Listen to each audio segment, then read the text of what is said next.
Jacob loved fishing. Every Saturday, he drove his old truck to Bear Creek Lake, a quiet spot nestled deep in the woods of North Carolina. It was a small lake, one that most people forgot about. But Jacob liked it that way. Just him, his rod, the water, and the fish. The solitude brought him peace. He knew the lake like the back of his hand. He knew where the bass liked to hide in the mornings and the spot under the leaning oak where the trout bit best in the evenings. He also knew the stories about the lake, the ones whispered by locals who swore they'd never go near it after dark. They called it the Lost Lake because people had vanished there over the years. Most assumed it was just the wilderness claiming the careless, but Jacob never paid the rumors much mind. One cold October morning, he decided to try his luck with a lure he'd never used before, one that glinted blue and silver like fish scales. It was a chilly, fog-laden morning, and a thick mist hung over the water. The silence around him was absolute, almost oppressive, as if the forest itself was holding its breath. The only sounds were the gentle plop of his lure hitting the water and the occasional bird calling in the distance. He was just settling in, his mind drifting with the slow bob of the water, when he felt it, a tug on the line. It was small at first, barely noticeable, but then it grew stronger, insistent, pulling hard. Jacob grinned. This was no ordinary fish. Whatever was on his line was massive. He braced himself, planted his feet, and started reeling it in. The struggle was unlike anything he'd ever felt. This fish was strong, yanking hard enough to make his arms ache and his knuckles whiten on the reel. Sweat trickled down his brow despite the cold, and his muscles began to shake. As he fought to bring it in, a sense of unease began to creep over him. The fish didn't thrash or dart from side to side like most would. Instead, it pulled with a steady, eerie strength, almost like something knew exactly how to counter his every move. Finally, after what felt like an eternity, he managed to haul it to the surface. He squinted into the murky water, searching for a glint of scales. But there were no scales, only an eerie darkness. It took a moment for him to process what he was seeing, and when he did, his heart skipped a beat. Floating just beneath the surface was a hand. Not a fish, but a pale human hand, curled tightly around his line. Jacob gasped and stumbled backward, nearly dropping his rod. His mind raced as he tried to rationalize it. Maybe it was a drowned body, someone who'd fallen in and gotten tangled in his line. It wasn't unheard of. There were stories of that happening. But then the hand moved. The fingers twitched, curling tighter around the line, as if it were trying to pull him in. Jacob felt a surge of terror. He tried to cut the line, but his hands were trembling so badly that he fumbled with his knife. And then slowly the hand began to rise out of the water, dragging with it an arm, a shoulder, and then a head. The figure was bloated and pale, waterlogged, with hair that floated in dark tendrils around its face. Its eyes were open, clouded and unseeing, but its mouth was stretched into a horrific smile. Teeth bared in a grimace that seemed almost hungry. Jacob was frozen, trapped between disbelief and horror. The thing kept rising, emerging from the water until its upper body was visible, reaching out for him with wet, dead fingers. Finally, finding his voice, he screamed and stumbled backward, falling onto the muddy bank. He scrambled to his feet and ran, abandoning his gear, not daring to look back. He crashed through the woods, branches scraping his face and arms, breath coming in ragged gasps. When he finally reached his truck, he leapt in, locked the doors, and fumbled to start the engine. The whole drive home, he kept glancing in the rearview mirror, half expecting to see that terrible, smiling face staring back at him. Once he was safely home, he tried to tell his friends, but no one believed him. They laughed it off, said he'd probably had too much to drink or just imagined it in the early morning fog. But Jacob knew what he'd seen. He stopped going to Bear Creek Lake after that. The thought of even driving past it made his skin crawl. A few months later, another fisherman went missing at the lake. Then another. Each one vanished without a trace, leaving only their boats drifting empty on the water. By the time spring came around, locals were calling it the Lake of the Drowned. Jacob moved out of town not long after, unable to shake the memory of that hand, the cold, dead eyes, the twisted smile.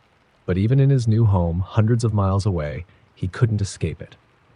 Every time he looked at a body of water, he felt an unnatural fear bubbling up, gnawing at his mind. One night, unable to sleep, he decided to research the lake's history. He scoured the internet, digging through old news articles and local legends, and then he found it. An article dated 50 years ago about a local woman who had drowned in Bear Creek Lake under suspicious circumstances. Her husband had been the prime suspect, but he'd claimed she'd fallen into the lake while they were fishing and had simply disappeared. The article included a photograph of her. As Jacob stared at it, a chill ran down his spine.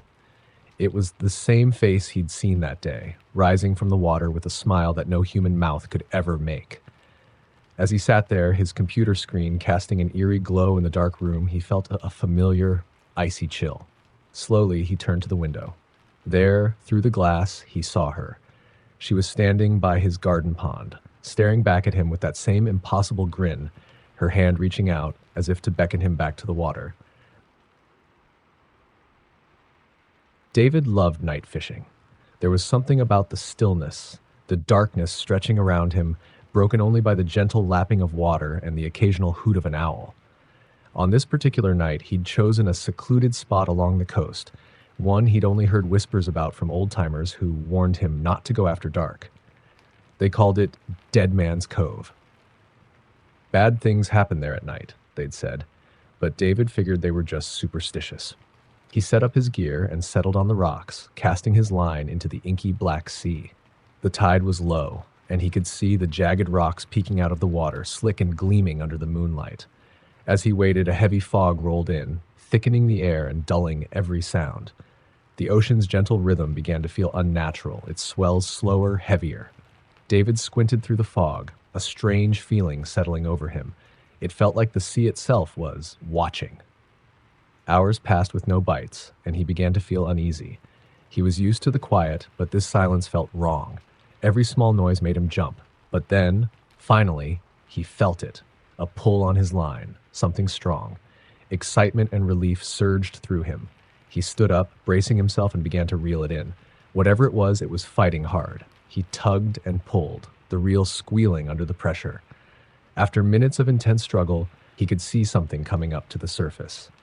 But as it broke the water, his heart froze. It wasn't a fish. It was a figure, humanoid, but not right. Its skin was a sickly greenish gray, mottled with patches that seemed to rot right off its bones.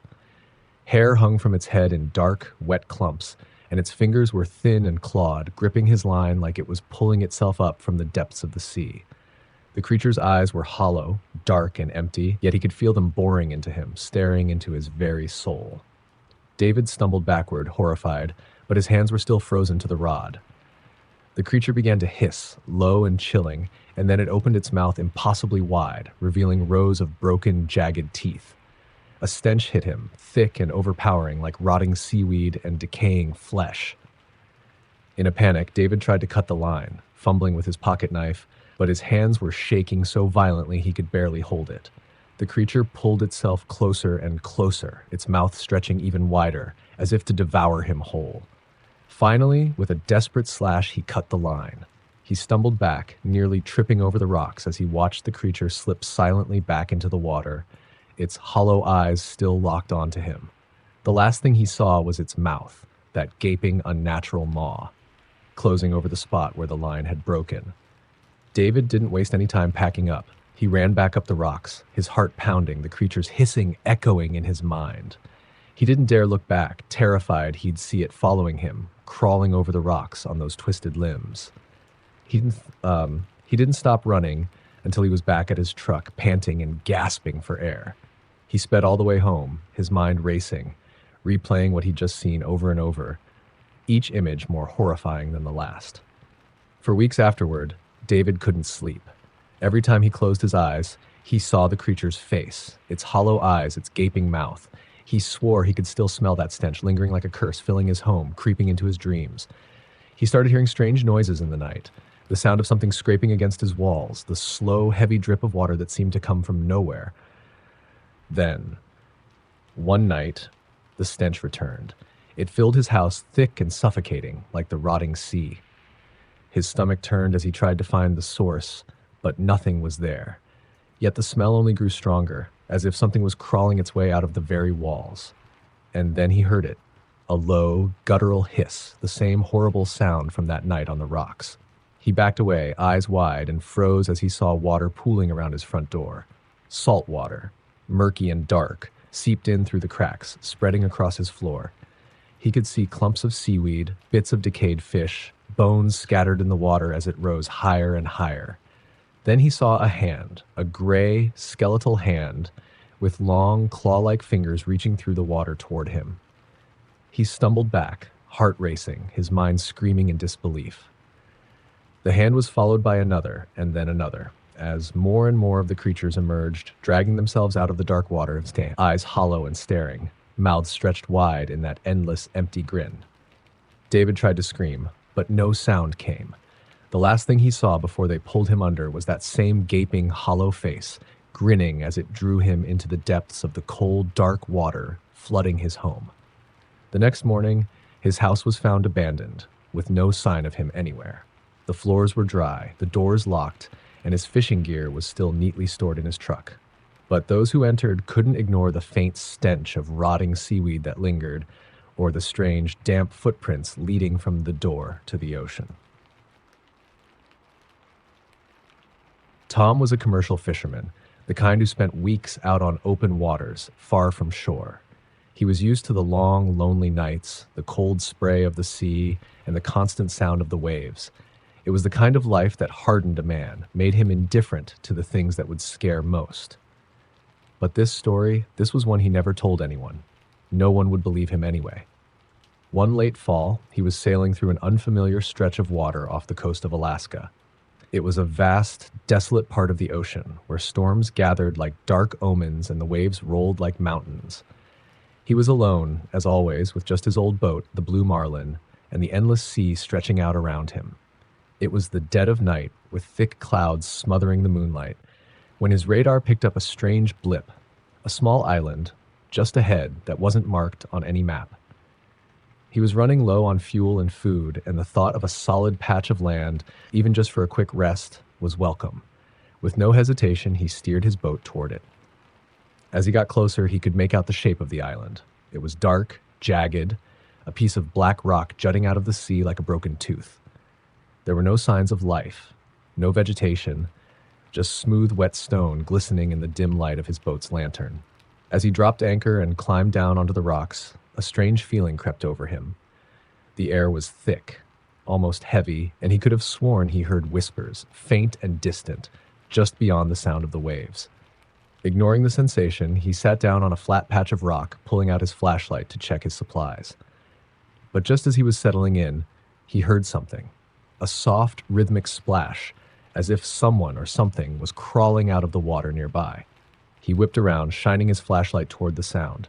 At first, he saw nothing, but then, from the shadows, a figure emerged, rising slowly from the surf. It was a person, or at least it looked like one at first.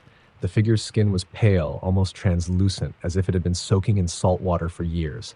Their hair was long, tangled with seaweed, and their eyes were dark and hollow, like twin voids staring straight through him. Tom's heart pounded as he stumbled back. "Hey!" he shouted, his voice swallowed by the open sea. "Who are you?" The figure didn't respond. Instead, it began to move closer, dragging itself over the rocks, its thin, bony limbs creaking like they hadn't moved in centuries. Its mouth opened slightly, and Tom could see rows of teeth, too many teeth, twisted and jagged. It hissed, a sound that rattled through the night air, and then more figures began to emerge from the water, one by one, each as twisted and decayed as the last. He felt a sickening wave of fear wash over him as they closed in, surrounding him. There were at least a dozen of them now, all with those same hollow eyes, mouths stretched wide in impossible grins. And then one of them spoke in a voice that sounded like drowning. "Join us," it whispered, the words like an ancient curse. "The sea calls for you." Tom backed away, slipping on the rocks, but the figures kept advancing, relentless, their limbs moving with unnatural, jerky motions, their hollow eyes fixed on him. He scrambled back toward his boat, his hands shaking as he tried to climb up the side. But as he reached the edge, something cold wrapped around his ankle. He looked down and saw a hand, thin, wet, and bone white, grasping his leg. The grip was impossibly strong, dragging him back toward the shore, where the others waited. Panic surged through him as he kicked and thrashed, but it was no use. The hand held fast, pulling him down, dragging him closer to the edge where the others stood, grinning, waiting. He could feel himself slipping, his strength draining, as they began to pull him down into the water. The waves crashed over him, filling his mouth with salt, stinging his eyes. Just as he was about to be pulled under, he twisted, grabbed his knife from his belt, and slashed at the hand holding his leg. The thing shrieked, a sound like metal tearing, and released him. He scrambled up, clambering back onto his boat, gasping and coughing, his body soaked and shaking. Without a second thought, he cut the anchor line, gunned the engine, and sped away from the island, his heart pounding, eyes never leaving the dark shape of that cursed rock as it faded into the distance. The night passed in a blur of terror. He stayed at the wheel, hands tight on the controls, not daring to stop until he was far, far away. When dawn finally broke, he was miles from the island, drifting in the calm morning light. But something was wrong. His leg was burning. Looking down, he saw a dark bruise spreading where the creature had grabbed him. Thin lines, like veins, snaked up his skin, black and pulsing, as if the creature's touch had infected him with something unnatural. The bruise crawled up his leg, moving higher, creeping toward his heart. Panicking, he tried to call for help, but his radio was dead, silent with only faint static. He grabbed his phone. No signal. Desperation gripped him as he sat down, watching helplessly as the dark lines crawled up his skin. Days passed, and Tom's condition worsened. His skin grew pale, his eyes sunken, his veins blackened like ink. He grew weaker, barely able to move, his strength sapped by whatever had touched him on that island. In his fevered state, he started hearing things, whispers, faint and insistent, calling him back to the water. One evening, just as the last light of the sun slipped below the horizon, he felt it. The pull. Something was calling him, urging him to return. He stumbled to the edge of the boat, his mind foggy, his body numb. The whispers grew louder, drowning out his thoughts, filling his mind with the ancient, relentless call of the sea. And then, without even realizing what he was doing, he climbed over the side and let himself slip into the cold, dark water. When the Coast Guard found the Blue Marlin drifting weeks later, it was empty. There was no sign of Tom, no indication of where he had gone or what had happened to him. But on the deck, etched in deep, wet lines that looked almost like claw marks, they found a single word scratched into the wood. Come. No one goes near Dead Man's Cove anymore. Sailors swear that on foggy nights you can still hear whispers echoing across the water, calling, beckoning, waiting for someone to answer.